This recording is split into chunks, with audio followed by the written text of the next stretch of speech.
vamos a confesar nuestra necesidad de ti, a deleitarnos, buen Dios,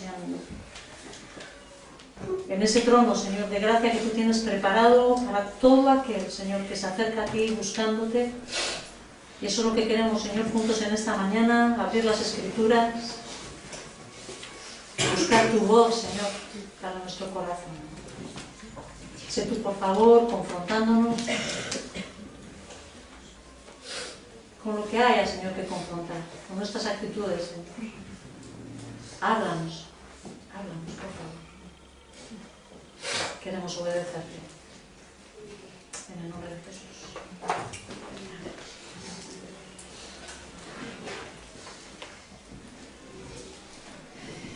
Voy a empezar quizás haciendo un pequeño repaso, pero simplemente comentar, voy a ir un poquito por encima, porque las predicaciones están grabadas. Si alguien quiere escuchar las predicaciones anteriores, yo estoy llevando una serie que se llama Entendiendo lo que es Iglesia.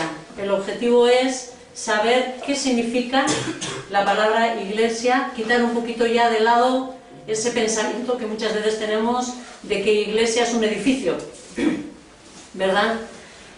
Si no, hablábamos, ¿no?, de que más bien, en todo caso, es un edificio de personas.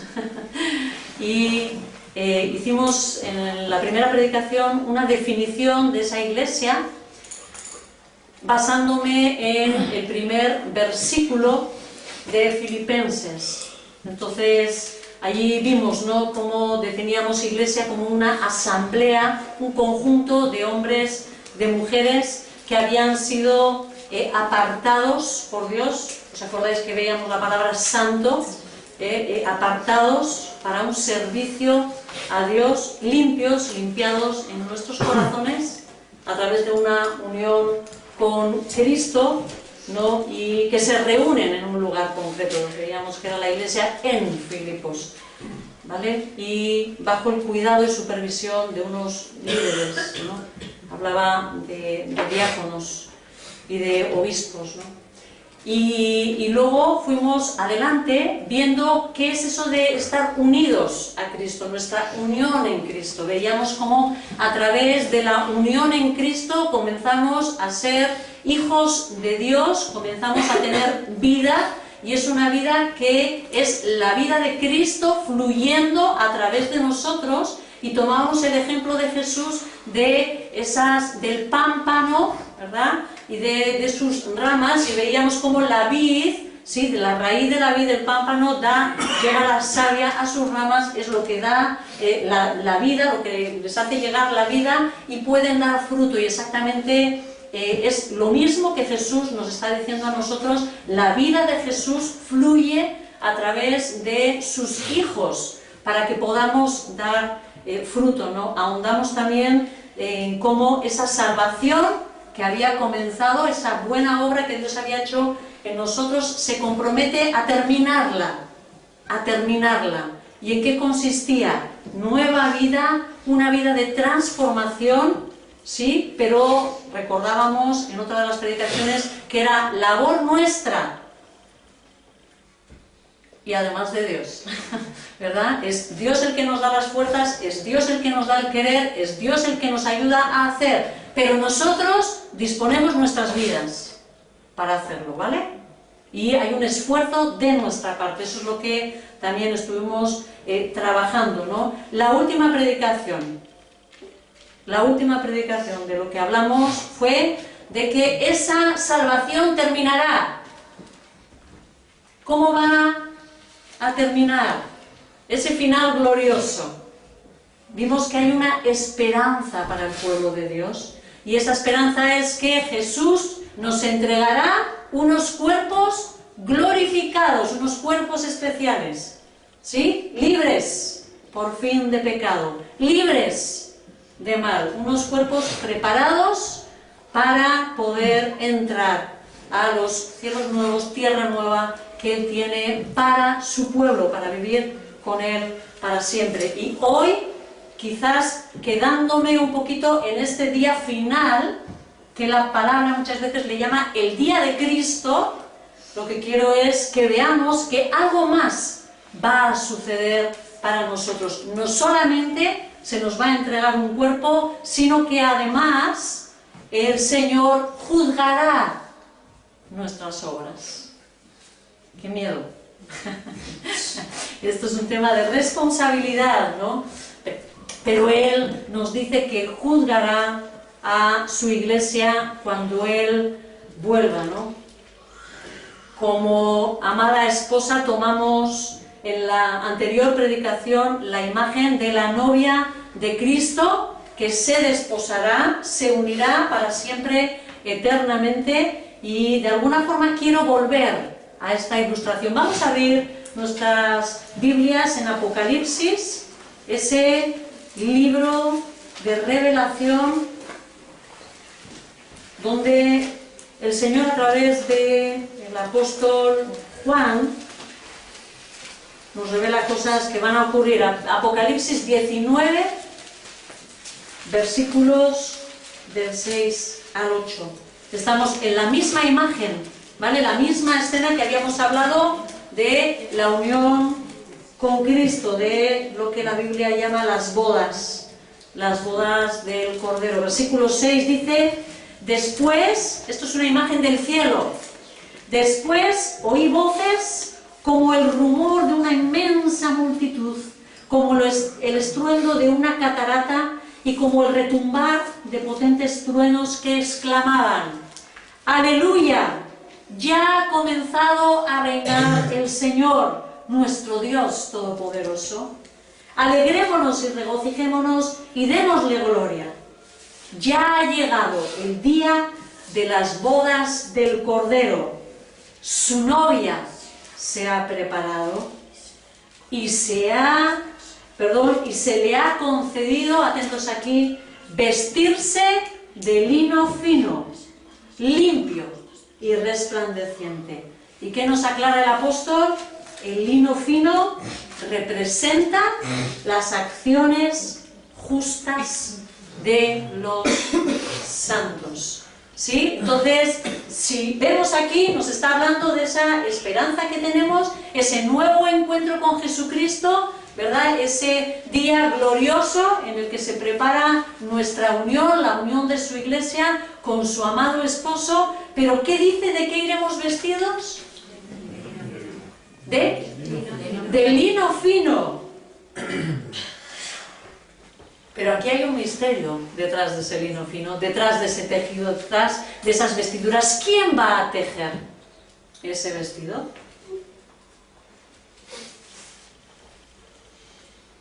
¿Qué nos dice el apóstol que son esas vestiduras?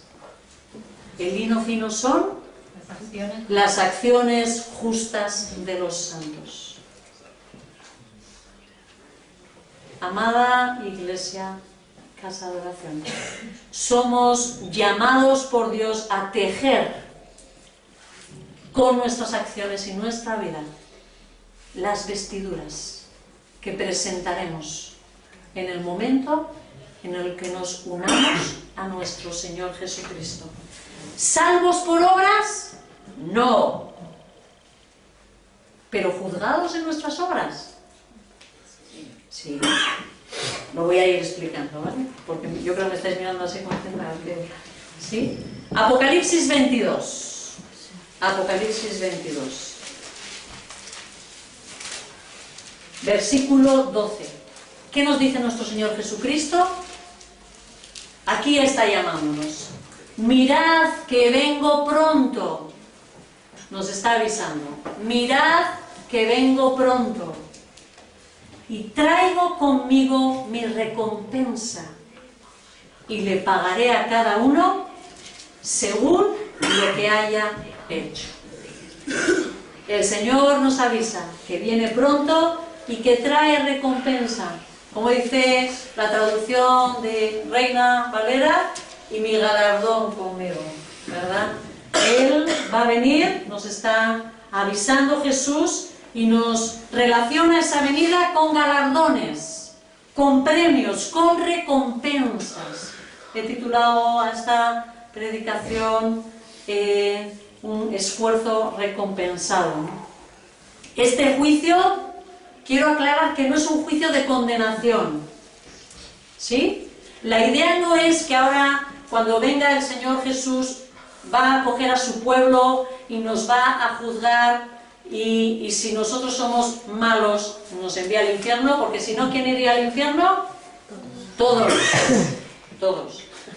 No se trata de eso, no es eso de lo que Jesús nos está hablando.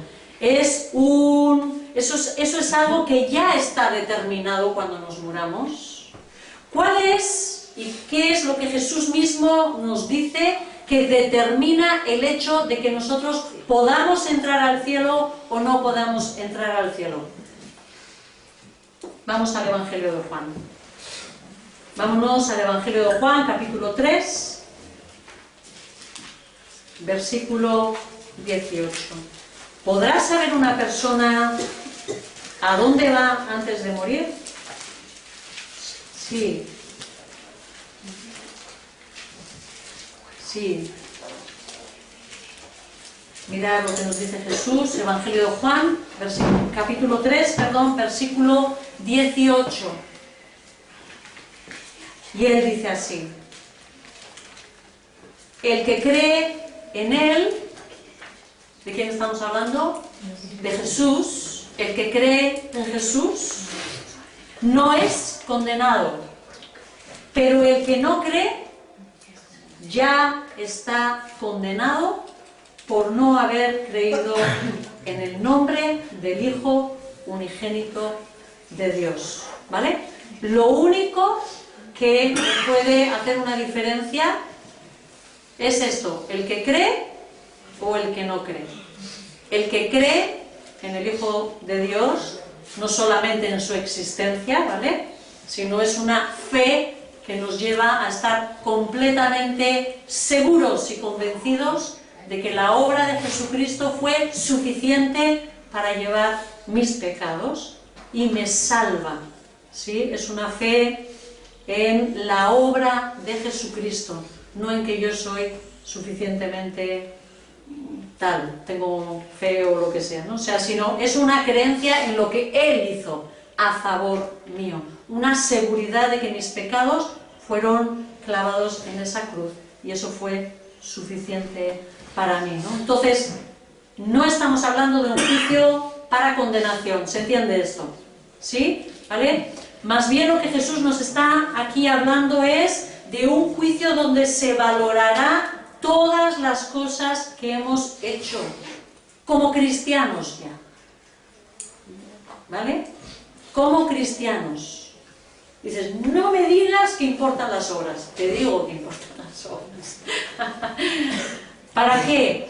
Para ver si tú tienes recompensas o no. ¿Vas a llevar algo a tu Señor?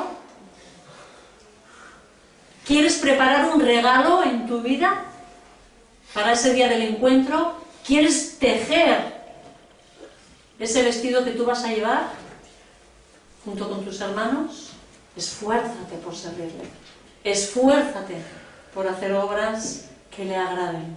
Eso es algo que somos responsables nosotros. En la segunda carta de Corintios, en el capítulo 5, versículo 10, hay varias partes en la Escritura, en el Nuevo Testamento, que nos hablan de este acontecimiento, ¿verdad?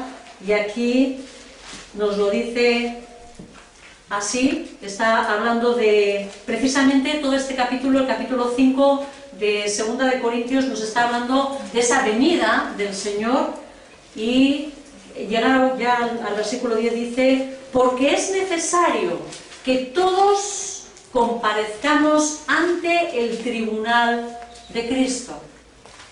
¿Sí? Por eso los teólogos normalmente le llaman el tribunal de Cristo al juicio de nuestras obras, al tribunal, para que cada uno reciba lo que le corresponda según lo bueno o malo que haya hecho mientras que vivió en su cuerpo. ¿Sí? Tristemente tiene que decir el apóstol, según lo bueno o malo. ¿Por qué? Porque seguimos haciendo cosas malas. Porque seguimos haciendo cosas malas. El pecado todavía está en nosotros muchas veces, ¿verdad? sabemos que Dios no solo tiene la capacidad de ver nuestras acciones,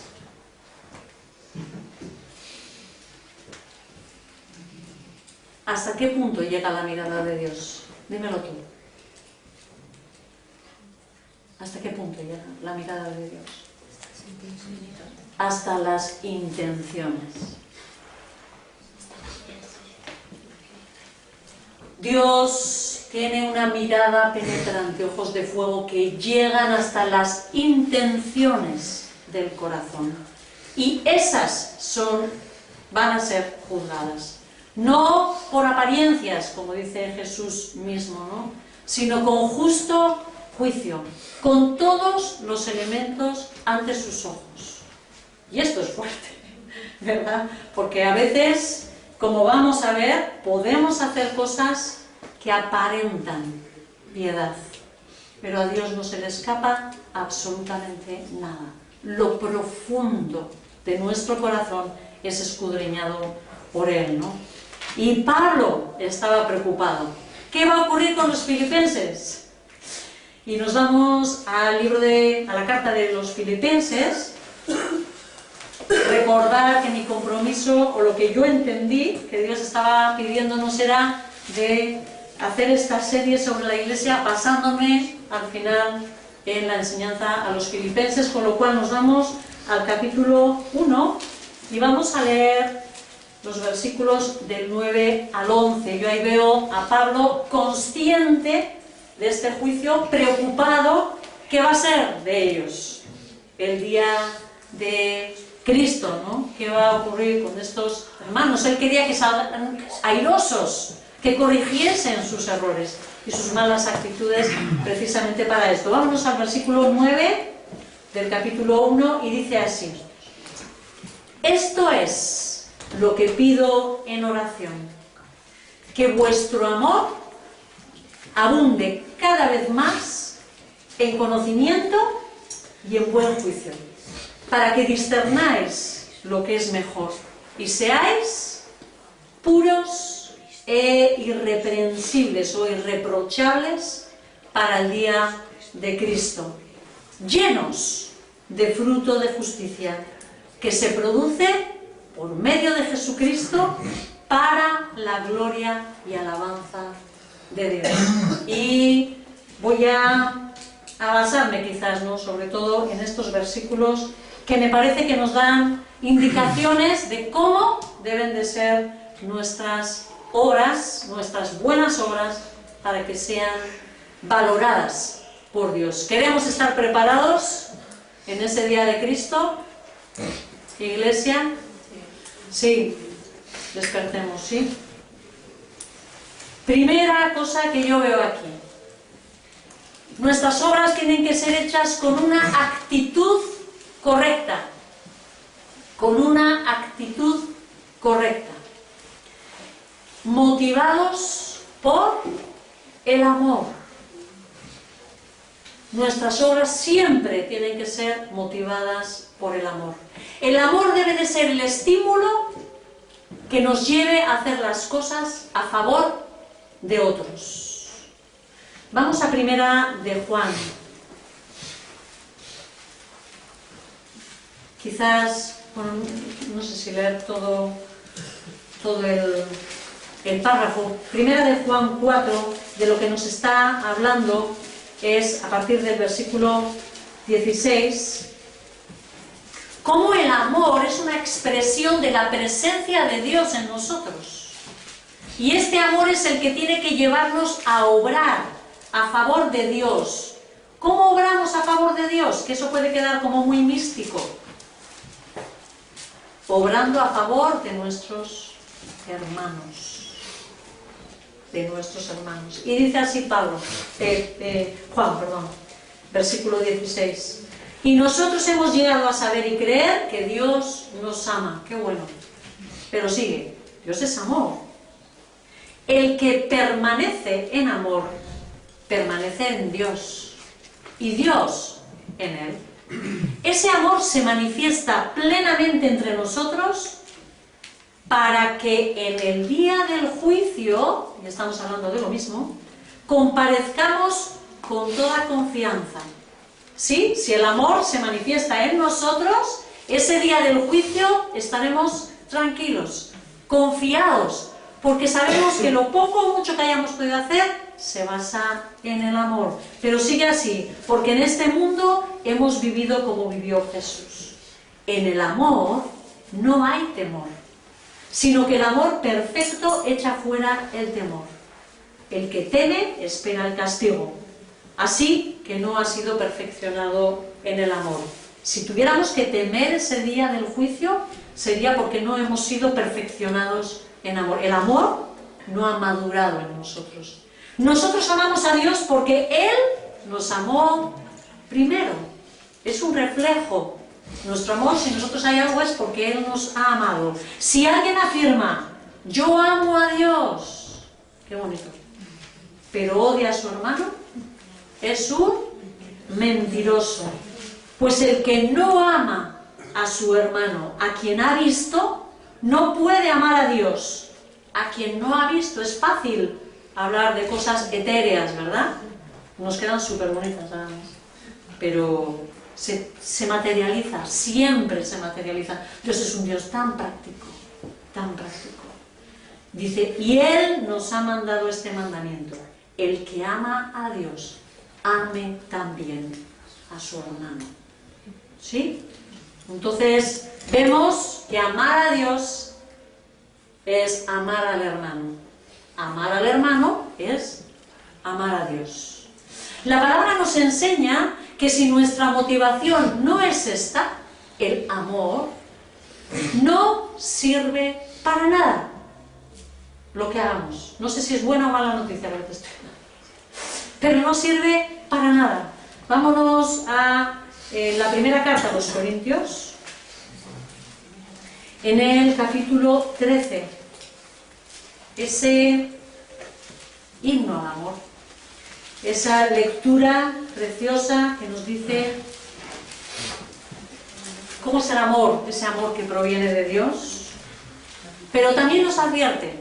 Mirar, en el capítulo 13 nos dicen los 3 primeros versículos: si hablo en lenguas humanas y angélicas, voy más allá, pero no tengo amor, no soy más que un metal que resuena o un platillo que hace ruido. Es decir, algo que no sirve para lo que ha sido diseñado. Si tengo el don de profecía y entiendo todos los misterios, fijaros cuánto conocimiento, entiendo todos los misterios y poseo todo conocimiento, y si tengo una fe que logra trasladar montañas, Señor, te pido, pum, ahí sí, pum, muy bien, pero me falta amor, no soy nada. Si reparto entre los pobres, y este ya es una acción, ¿no? Una buena obra, ¿no? Si reparto entre los pobres todo lo que poseo, y si entrego y si entrego mi cuerpo para que lo consuman las llamas, yo me entrego, estamos perseguidos, yo para proteger a mis hermanos, por ejemplo, pero no tengo amor, nada gano con eso. Entonces, ¿cuál es la esencia, la clave, lo que Dios nos está pidiendo en esta mañana a ti y a mí? El amor, la motivación que tenga que mover nuestras vidas es el amor, es el amor. Ya nos está diciendo, ¿no? Sea lo que sea que tengamos, las capacidades increíbles que tengamos, el conocimiento impresionante que tengamos, no tengo amor, no tengo nada. ¿Sí? ¿No nos impresionaríamos con una persona que nos diese todo lo que tiene? ¿Sí o no? ¿Una persona que muriese para salvarnos? ¿Sí o no? Lo primero que pensaríamos es, ¡guau! ¿Cuánto ama? Pues dice Pablo, si no tiene amor, aún detrás de esas acciones, de nada sirve, de nada sirve lo que ha hecho, ¿verdad? Precisamente cuando Pablo habla a los filipenses, si volvemos a la carta a los filipenses y vemos, nos está diciendo en el versículo 10, 1:10 dice, para que discernáis lo que es mejor y seáis puros irreprochables. Cuando está hablando de puros para el día de Cristo, está haciendo precisamente referencia a las motivaciones. ¿Sí? La palabra que está usada aquí como puros, en griego es elikrineis, que significa, o viene, etimológicamente, es decir, viene esta palabra, es una conjunción de la palabra que significa sol y la palabra que significa juzgar. ¿Vale? Entonces, ¿por qué se usa esta palabra para eso? Para puro, para sincero. Mirad, cuando, sobre todo en un ambiente oriental, uno entraba en un bazar para comprar cosas, telas, vasijas, ¿sí? Lo que hacía cerámica, lo que esta persona, si era sabia, hacía era salir a la luz para poner la tela o para poner la vasija, ¿sí? A exponerla a la luz del sol, y esa luz le iba a permitir ver si esa tela o esa vasija tenía defecto que había sido tapado. ¿Sí? Por eso se dice sin cera. ¿Qué es eso? Que no tenga cera para cubrir la vasija. Que no tenga disimulo, es lo que está diciendo, ¿sí? Lo que está mal, no hay disimulo, no hay cosa que le esté tapando, ¿no? Entonces, esta palabra nos está hablando de eso, ¿no? Muy probablemente Pablo lo que estaba era hablando a los filipenses de ser puros, de ser limpios, de ser sinceros en sus motivaciones, en la relación que tenían unos con otros, de ser limpios, de no tener doblez, de no querer algo más o otra cosa, ¿sí? Sino una relación sincera, limpia con los demás, de no ser hipócritas, ¿sí? Sabemos que no siempre nuestras intenciones son limpias al actuar. Y si no lo sabes, perdóname, quítate las gafas. Pero porque uno tiene que descubrirse a sí mismo. Uno tiene que ser, suficientemente honesto para descubrirse a sí mismo. Yo clamo a Dios que nos ayude en esta semana a mirarnos a nosotros mismos en su presencia. No hace falta que te veamos ninguno de nosotros, ni que sepamos nada, ¿verdad? Pero Dios y tú y Dios. Quítate las vendas, las cosas que te protejan de Él y déjate descubrir ante su presencia, ¿no? Para ser limpio, para ser puro, ¿no? Y ver lo que verdaderamente hay. Mirad, en Filipenses 2:3, por ejemplo, menciona dos actitudes que son contrarias al amor, a una actitud pura. En el 2:3 dice, nada hagáis por egoísmo o vanidad. En Reina Valera dice por contienda o vanagloria. ¿Sí? Son dos cosas que son contrarias a la actitud que verdaderamente deberíamos de tener. Y si les está diciendo esto, ¿por qué creéis que es? ¿Por qué creéis que es? Cuando hay una advertencia, ¿por qué será la advertencia? Porque ya lo están haciendo, porque está el problema ahí, ¿no? Tú cuando le dices a tu hijo, no seas así, esto no hay que hacer, es porque lo acaba de hacer. Muchas veces, ¿sí o no?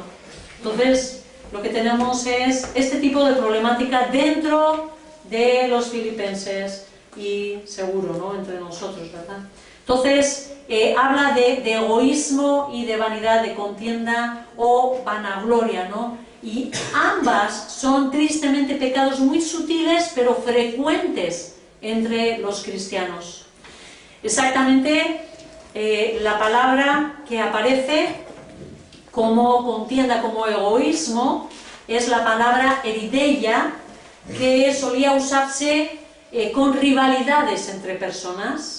Es una palabra que de lo que nos habla es de luchas, de bandos, ¿sí? De un grupo y como luchas, ¿no? Y contiendas, por eso Casiodoro de Reina tradujo como contiendas, ¿no? La palabra describe a alguien que está luchando por abrirse paso En medio dice, por medio de la adulación, el engaño, las falsas acusaciones, las contiendas, fijaros qué cosas más fuertes estoy diciendo, y prácticas que le puedan resultar ventajosas, ¿sí? Adulaciones, engaños, acusaciones, ¿sí? Personas que son capaces de manipular las circunstancias para subir, ¿sí? Es lo que estaba ocurriendo aquí, ¿no? Podría ser que haya buenas obras, apariencia de piedad, vestidas de palabras quizás igual espirituales, y sin embargo tener un fin malo, ganar puntos, querer subir puestos, dar una apariencia de piedad, ¿no? Dar una imagen, ¿sí? O sacar un beneficio, ¿no? Hay veces que puede haber ese peligro dentro de la iglesia, ¿no? La otra actitud que debemos de evitar es la vanagloria o la vanidad, que lo que significa la palabra es una gloria vacía. Es decir, son personas que tienen una autoestima excesivamente alta, mucho más de lo que verdaderamente podrían presumir, vamos a decir, ¿verdad? Y que tienen una imagen propia sobredimensionada. Son personas que quizás buscan el aplauso, el reconocimiento de lo que hacen, saben, tienen, ¿no? Y eso también podría ser el buscar la vanagloria, ¿no? Podría ser algo a través, o sea, una actitud interna negativa que te esté llevando a hacer obras aparentes de piedad, ¿no? Pero sin embargo no servirían absolutamente para nada. Dentro del propio libro de Filipenses, si vemos en el capítulo 1, versículos 15 al 17, lo que sí me gustaría es que estéis tomando en cuenta, yo estoy yendo rápido porque eran muchas las cosas que tenía para exponer, pero que por favor, que penséis, ¿no? Porque al fin y al cabo el objetivo de la predicación siempre es que cada uno estemos escuchando, ¿no? Las actitudes que yo estoy diciendo para apuntar, ¿no? Estoy cayendo en esto, Padre, estoy cayendo en esto, ¿verdad? Porque es lo que al final tenemos que intentar, ¿no? Detectar, no para que te hundas, para que confieses, para que te arrepientas, para que cambies, que es lo que el Señor nos pide, ¿no? Filipenses capítulo 1, versículos del 15 al 17 dice así: es cierto, es fuerte esto, es cierto que algunos predican a Cristo por envidia y rivalidad. Aquí tenemos otra vez la contienda y la envidia. ¿Puede ser la envidia y la rivalidad un motor de hacer algo tan bueno? Lo está diciendo, lo afirma Pablo.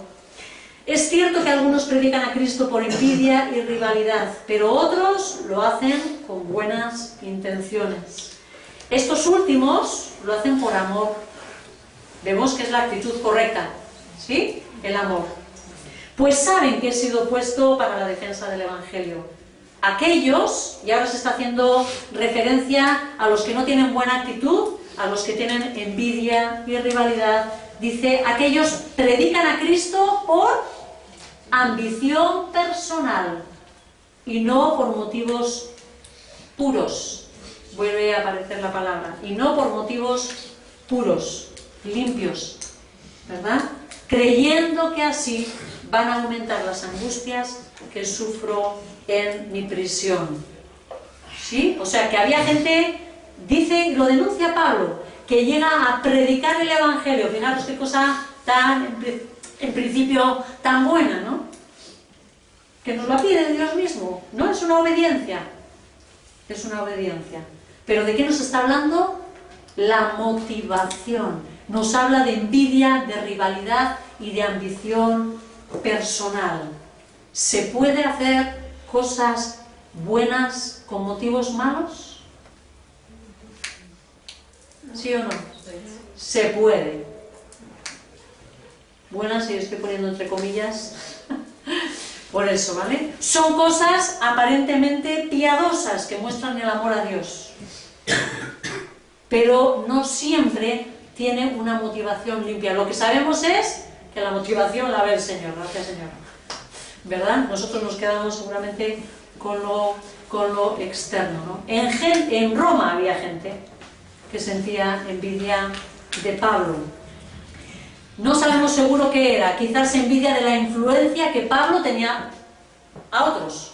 Dice que había envidia. ¿Envidia de qué? Quizás envidia de que Pablo era una persona de autoridad, de que Pablo tenía más fruto, ¿no?, del que ellos tenían. No lo sé. De que Dios le usaba a Pablo con poder para cambiar las vidas. Quizás anhelaban la reputación de Pablo, quizás anhelaban su poder espiritual, quizás se sentían menospreciados, ¿no?, porque a ellos no se les reconocía debidamente, o pensaban que la presencia de Pablo allí les hacía sombra a su autoridad espiritual, o a sus dones, o a sus capacidades. No lo sé. Pero estas cosas se dan en nuestros corazones.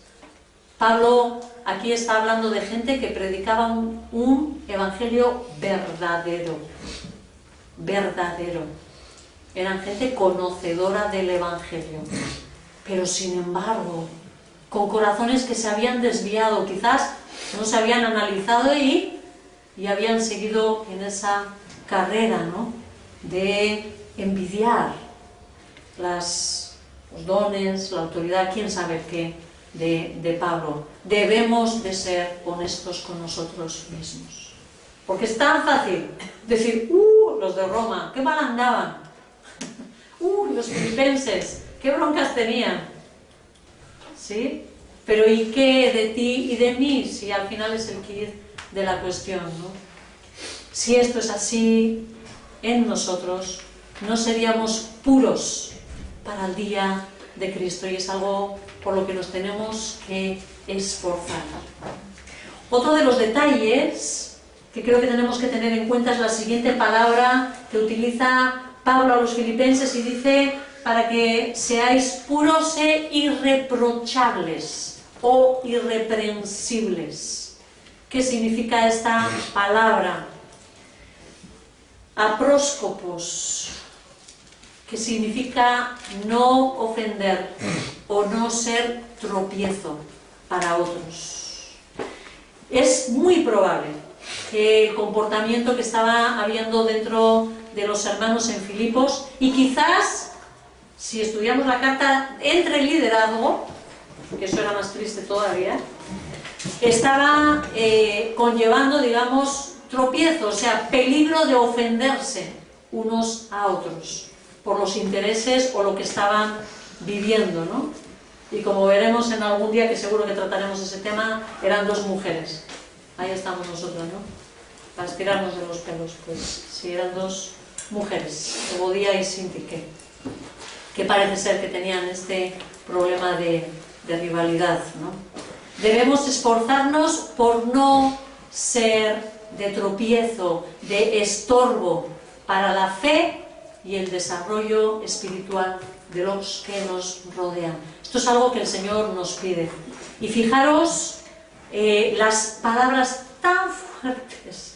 Yo me asusto, pero si las dijo Jesús es por algo. Vámonos a Mateo 18 y no dejamos nunca Filipenses, ¿vale? Mateo 18, versículo 6.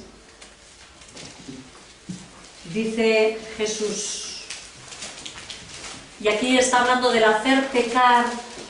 Cuando dice a estos mis pequeños, no está hablando de niños en la carne, está hablando de niños en la fe, o de estos sus hermanos pequeños, ¿vale? Es decir, a otros cristianos. Dice así: pero si alguien hace pecar a uno de estos pequeños que creen en mí, ¿cómo dice la Reina Valera? ¿Cómo lo traduce? Si es tropiezo, ¿no? Cualquiera que haga tropezar. Tropezar. Eso es. Más le valdría que le colgaran en el cuello una gran piedra de molino y lo hundieran en lo profundo del mar. Palabras de Jesús. Es fuerte. ¿De qué nos está advirtiendo a Jesús? Cuidado, cuidado con la responsabilidad que tenemos de ser luz para los demás que nos rodean. Cuidado de no ser tropiezo, de que no haya nada que se nos pueda reprochar. Y parece ser que esto es algo que se puede reprochar en ese día del juicio. ¿Has sido estorbo para alguien? ¿Hay alguien que no esté creyendo, que no ha dado pasos en la fe, que tú le has estorbado para que esa persona siga a Cristo?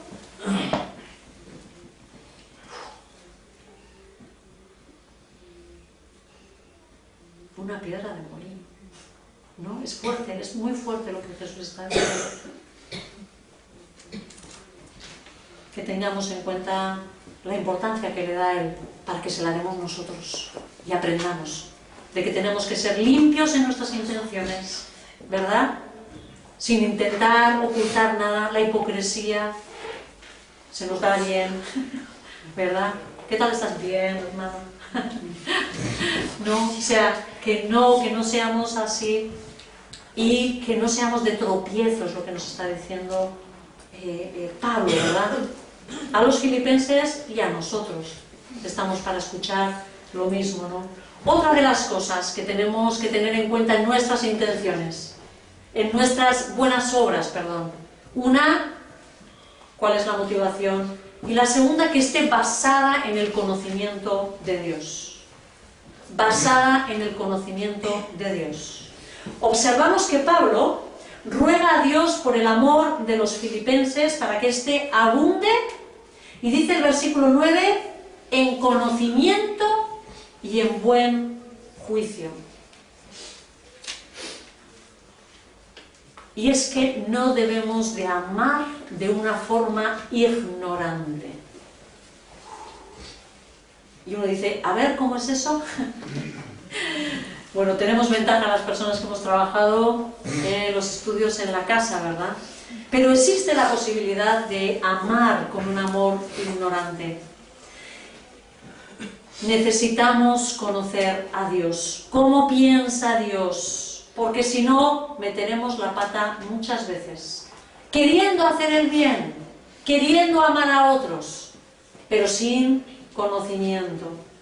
Por muy buena voluntad con la que hagamos a veces las cosas, podría ser que las hagamos justo en contra de la voluntad de lo que Dios quiere.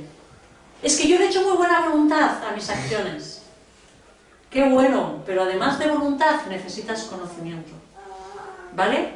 Porque pueda ser que esa buena voluntad no sea suficiente. ¿Sí? Así que, fijaros, tenemos la responsabilidad, primero, de cuidar nuestro corazón y analizar, ¿no?, la voluntad o lo que nosotros... ¿Qué me motiva para hacer esta obra? Pero no solo eso, sino cuánto conozco de Dios para hacerla correctamente. Más responsabilidad, ¿verdad? El ejemplo que siempre viene a mi mente y que es lo que hemos trabajado en las reuniones, en las células que llamamos, cuando pienso en un amor ignorante, es el siguiente. Vámonos a Mateo 16. Mateo 16.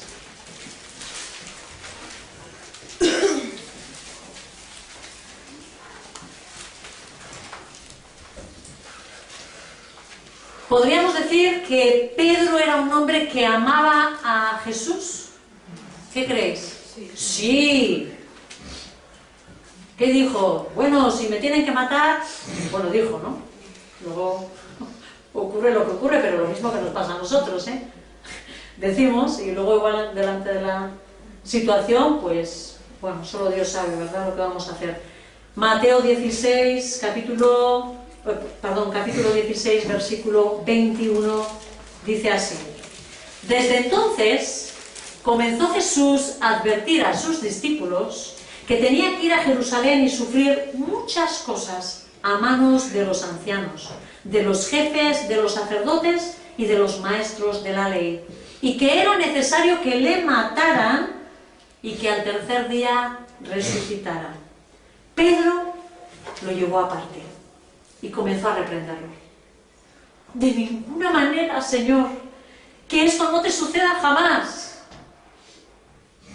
Jesús se volvió a Pedro y le dijo: aléjate de mí, Satanás.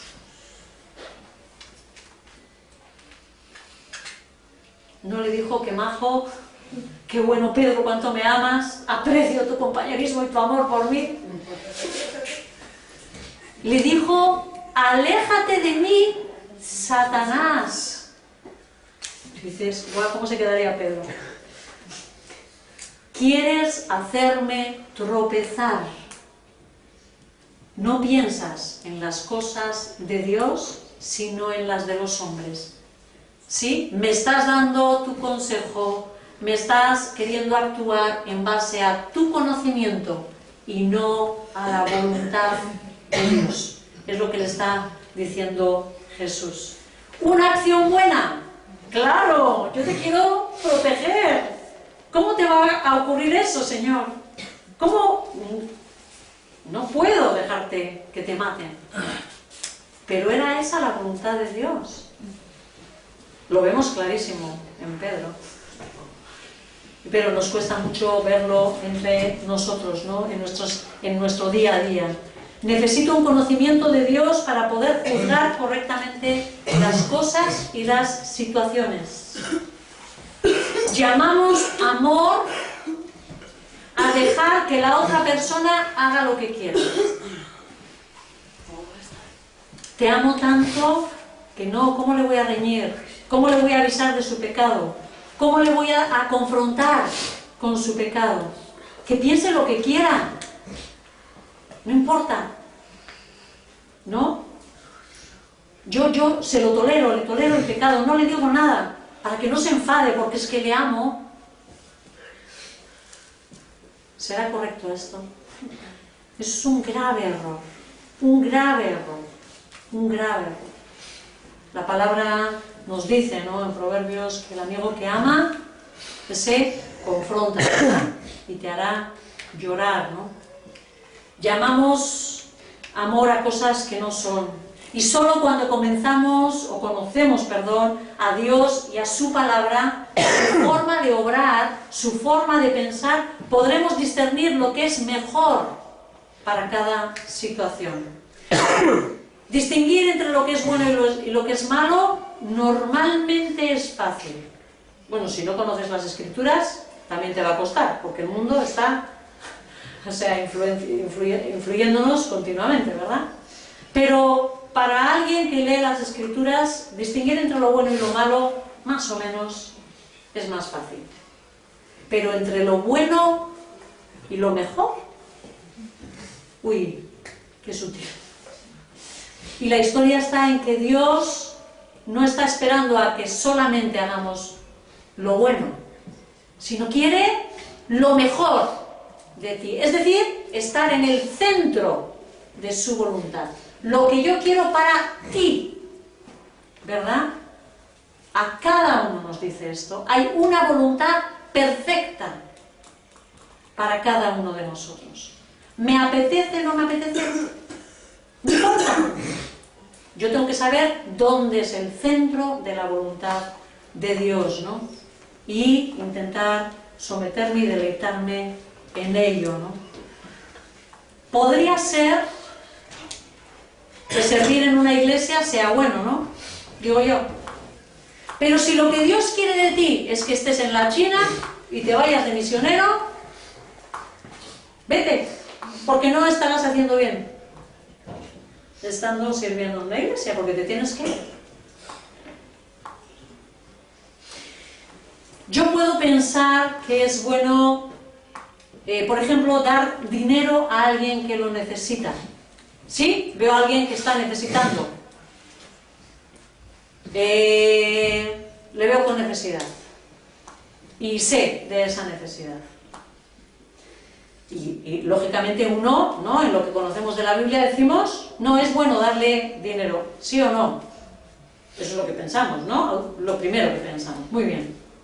Ahora mi pregunta es, si esa persona está así porque Dios está queriendo que aprenda a no gastar en cosas vanas. ¿Sí? Si lo que yo tengo delante es una persona que tiene problemas de administración, ¿será bueno que yo le dé el dinero? No. Seguramente no, porque va a pensar y va a decir, ¡buah, qué genial, esto es jauja! Yo me lo gasto y la hermana me lo da. ¿No? ¡Qué bien! Economía fluida. ¿Le estoy haciendo algún bien a esa persona? No. Y sin embargo yo me puedo sentir completamente satisfecho de decir qué buena obra he hecho. He dado dinero a alguien que lo necesitaba. ¿Os dais cuenta de lo sutil que puede ser, ¿no? El bueno, lo mejor. ¿Cómo tenemos que pedir mucha sabiduría a Dios en cada una de las situaciones? Tengo que saber, tengo que preguntar a Dios qué es lo que Él está haciendo, qué es lo que está trabajando, cuál es la obra buena que tú quieres que yo haga, Señor. ¿Sí? Continuamente, ¿no? Puede ser que sea bueno en principio proteger a nuestros hijos de sufrir desgracias que los padres están padeciendo. Pero yo te digo, ¿y si ese Dios quiere enseñarle a tus hijos que Él es el Dios proveedor y el Dios que alienta y sustenta esa casa? ¿Será bueno que yo les oculte esas cosas a mis hijos? Quizás lo correcto y lo mejor es que yo abre y exponga, no tienes por qué contarle todas tus desgracias, pero en un entendimiento sencillo a los niños. Mirad, estamos en esta situación de necesidad. No tenemos dineritos para esto, para lo otro. Vamos a aprender a cuidar lo que tenemos y vamos a clamar a Dios, porque nuestro Dios es el que nos permite comer cada día. Y te aseguro que esos niños van a aprender a dar gracias a Dios por cada cucharada de comida que metan a la boca. ¿Me explico? ¿Sí? Hay cosas que a veces queremos hacer creyendo que estamos haciendo el bien. Pero Dios nos pide lo mejor. Que conectemos nuestra mente, nuestro corazón, con el corazón de Dios para saber qué quiere Dios hacer. Y juntos trabajar. La buena obra es aquella que va a ir en conexión con el corazón de Dios basada en su conocimiento, ¿verdad? Por último, en Filipenses nos ha dicho que para que seamos puros y irreprochables para el día de Cristo, dice llenos de fruto de justicia, que son esas buenas obras, y dice para terminar que se producen por medio de Jesucristo. Pero no soy yo el que las tiene que hacer. ¿Eres tú el que las tienes que hacer, sí o no? Entonces, la Escritura nos está diciendo que se tienen que producir por medio de Jesucristo. ¿Por qué? Porque Él es el que pone en ti el querer hacerlo. Él es el que te da las fuerzas para poder hacerlo. Como suele decir Teresa, tenemos las fuerzas todos los días, cojámoslas. ¿Es así? Él es el que produce en nosotros el querer y el hacer. Las obras que sean verdaderamente buenas van a salir del corazón del Señor Jesucristo. Son producidas por el Señor Jesucristo. ¿Podrá entonces una persona que no conozca a Dios hacer buenas obras? No, porque no tiene el corazón de Cristo. No, porque no tiene la mente de Cristo. Siempre hay algo. Si escuchamos, aprendemos. Si escuchamos y reflexionamos, aprendemos. Buenas obras producidas desde Él, para la gloria y alabanza de Dios. Le damos la gloria a Dios mediante nuestras buenas obras ¿Por qué? Porque estamos manifestando el carácter de Dios en nosotros. Es decir, Dios es amor. ¿Qué voy a hacer yo a través de mi buena obra? Manifestar amor. ¿De quién ha provenido ese amor? De Dios en mí. Si yo hago justicia, ¿quién es el autor de la justicia? Dios. ¿Qué estoy manifestando? El carácter de Dios. ¿Sí? La gloria, la manifestación del carácter de Dios a través de esas obras. Y termina el versículo diciendo para la alabanza, ¿no?, de Él. Es decir, tenemos que tener el cuidado de que las buenas obras que hagamos se las atribuyamos siempre ¿a quién? A Dios. Y no sabéis esto qué peligroso es. Qué maja eres, qué buena eres. Fijaros, a mí me toca, por ejemplo, en el área social. ¿Quién creéis muchas personas que se cree que le está dando las cosas? A ver, pensadlo. ¿Tú? Yo. Claro. Gracias, Maite. ¿Qué hago yo si me quedo con eso? Llenarme así. Llenarme así de una gloria que no es mía. ¿Qué procuro responder? A mí no. Gracias a Él. Es Él el que nos las ha dado. Es Él el que las envía para vosotros. ¿Sí? Porque esa persona tiene que salir diciendo gracias por el Dios de Maite, o de Marina, o de Cindy, o de Yasegi, que están aquí trabajando, ¿verdad? Gracias por el Dios de ellas. Y a veces, y sobre todo, cuando no tengamos las motivaciones limpias, nos vamos a querer quedar con la gloria que no nos corresponde. Así que el pueblo de Dios, la Iglesia, nos presentaremos ante nuestro Señor y Esposo vestidos de las obras de justicia que hayamos realizado por medio de Él y para la gloria del Padre. Además, como resumen, seremos juzgados y valorados personalmente ¿en base a qué? A nuestras buenas obras, a nuestros frutos de justicia que hayamos realizado durante nuestra vida de fe. Y el Señor Jesucristo dice que nos premiará por ellas. Increíble, su gracia.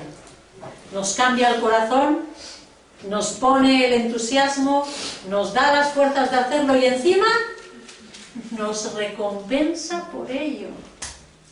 Increíble. Sin merecer nada, además nos premia.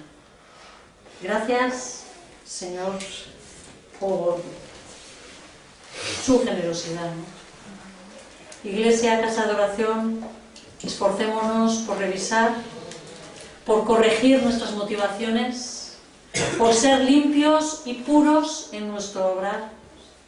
Que Dios nos ayude a no ser tropiezo para nadie y a tejer con nuestras buenas obras ese vestido precioso que llevaremos el día que nos unamos eternamente a nuestro Señor Jesucristo. Y Señor,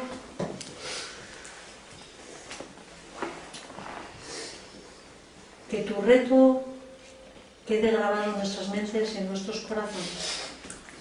Ayúdanos, Señor, a obrar motivados por ese amor inmenso, Señor, que tú nos has dado. Somos deudores, deudores de todo el mundo, deudores de amor.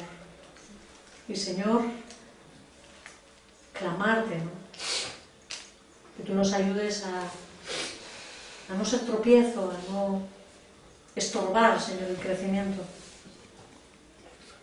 sino que las cosas que hagamos sean deleitos delante de tu presencia. Corrígenos y guíanos, Señor, en este reto de esta semana que tenemos sobre ti. Háblanos, te necesitamos. En el nombre de Cristo Jesús. Hágase.